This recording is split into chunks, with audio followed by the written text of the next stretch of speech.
Jawar. Jawar niwukilar Oromoo boombii sabaa murataa obboodan jenne qeerransa irree jabaa. Jawar. Jawar.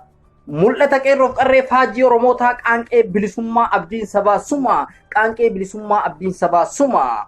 Jabaa sabaaf aadu kutataa sabaaf jiraat qacalee lafaan dhufaa danda'e hundumaa abiyyoota ammaa kufaa danda'e hundumaa nafxanyaan ammaa kufaa. Jawar rasaasa Oromoo kilaashii sabaaf sablammoota jabaadhu Oromoo nafxanyaa ammaa moota jabaadhu Oromoo koo nafxanyaa ammaa moota. Jawar abbaa qeerroof tarsiimoo xiinxallaa siyaasaa kan diina Oromoo hiddu dhuga'ee akka rasaasaa baroodaa akka leencaa isa ari'ee dhaqqabu mana hidhaa jiraatu sodaa diinaa hin qabu mana diinaa jiraatu sodaa diinaa hin qabu.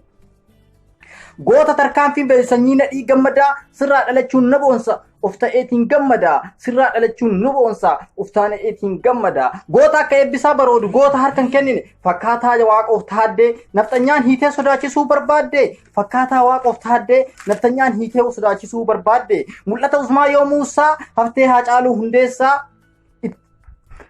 Jawar goota diina waxal obboleessa Jaalmarroo Dirribaa Abiyyiif hin fudhatu Oromoon kijibaa Oromoon qaroomeera hin fudhatu Abiyyootiif kijibaa. Ilmaan Warqituu Walloo Guddisa Hassan Hammee otoo lubbuun na keessa jirtu hin gurgurtu Oromiyaa hambee otoo lubbuun na keessa jirtu hin gurgurtu Oromiyaa harmee jedhee sabaaf jiraata qeerransi aadu.